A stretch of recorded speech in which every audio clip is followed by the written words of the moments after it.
a child, I used to read a lot of books, and some of them were translations, Sinhala translations actually. So I was thinking how wonderful, and then I moved on to Enid Blyton and other English stories, and I thought maybe one day I will also be able to translate one of these to Sinhala. But I never thought that I would be doing it the other way around. I was very young and I never thought that I would be good enough to do it into English. But translations have always captured me. In translation, what I try to do is I always want to preserve the original voice. I always try to do that. Sometimes it's tough, and the difference in language is also affecting this process. But I try to remain faithful to the original text as much as possible. But we all know, even when we learn translation, it is said that in translation, some things are lost and some things are gained. So we cannot stop that. But I've tried to maintain the original author's thought process as much as possible. We deal with the difference in language that I hope I have handled as accurately as I can. So what I do is I try to think of my audience. To which audience am I translating this book?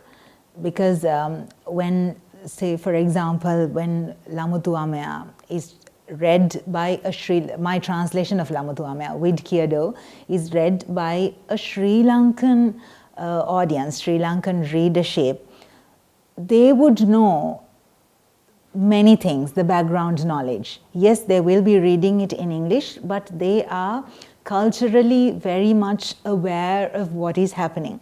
But then I had to keep it in mind. I wanted it to be read by somebody who is not Sri Lankan, somebody who does not know Sinhala.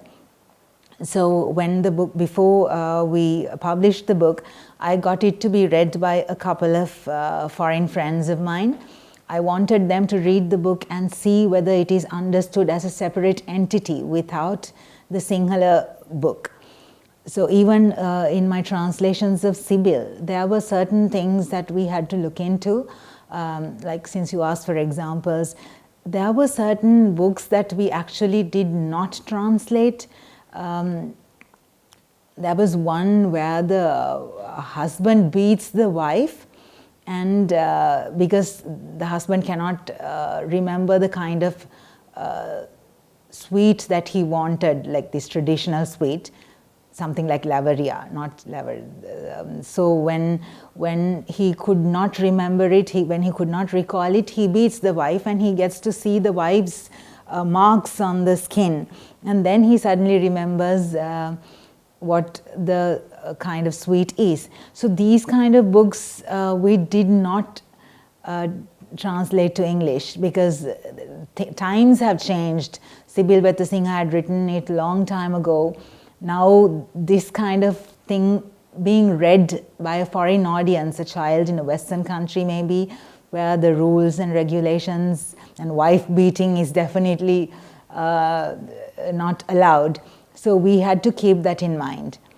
And like even for Wid Keirdo, there were, like Surat has used a lot of terms which are known in Sinhala, like Tata kalade putana kalot nottige puta.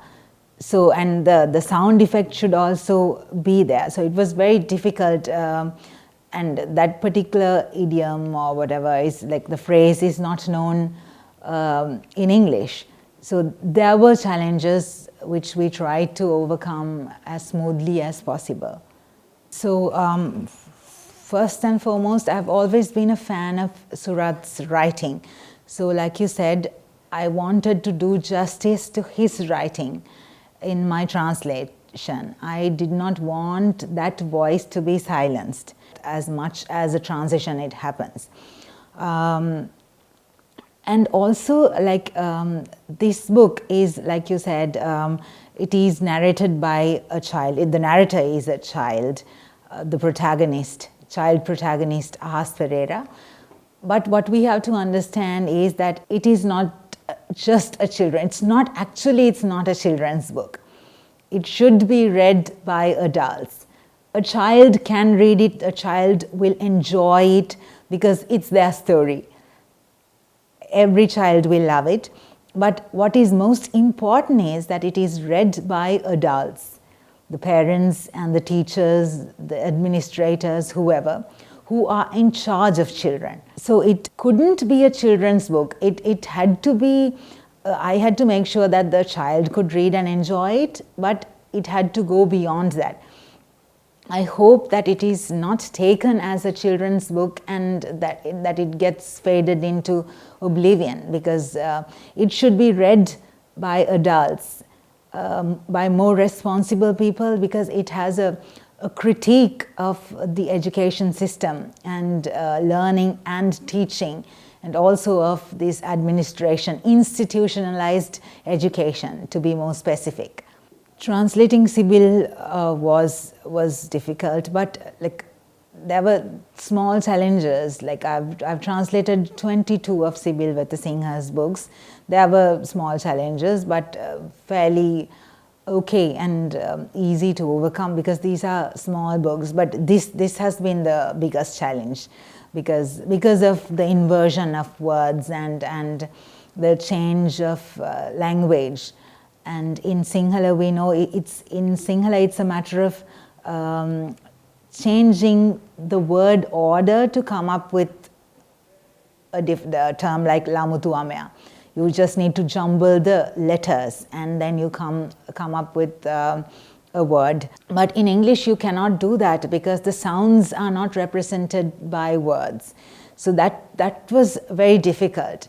We had to think about it, and so I have to be faithful to the original book. I have to make sure that my English audience understands it, and also that it is converted and that it matches the situation.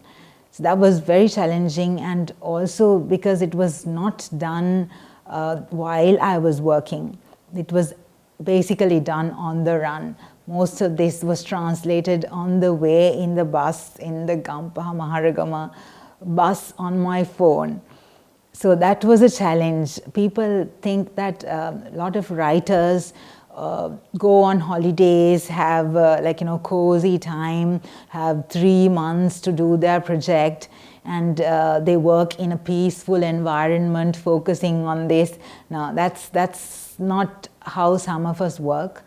So we work in the middle of chaos, and so that was challenging. Everything was challenging, and also so I had to talk with the original author, Surat.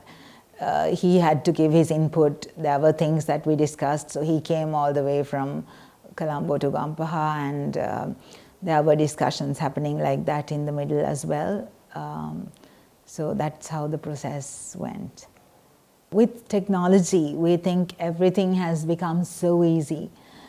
So I see a lot of people translating books, and it's not that I'm saying that it's a very special field where only some people can translate. No. It's not that. But I'm saying that it's difficult. It's a difficult process, and it's also about being thorough with 2 languages at least.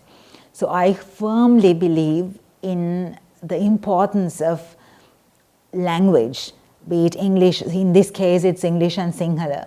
Today, a lot of people think if you know English, that's enough. But they would not pay attention to their mother language. Sometimes your mother tongue can be English, even in Sri Lanka. First language, I would call it the first language.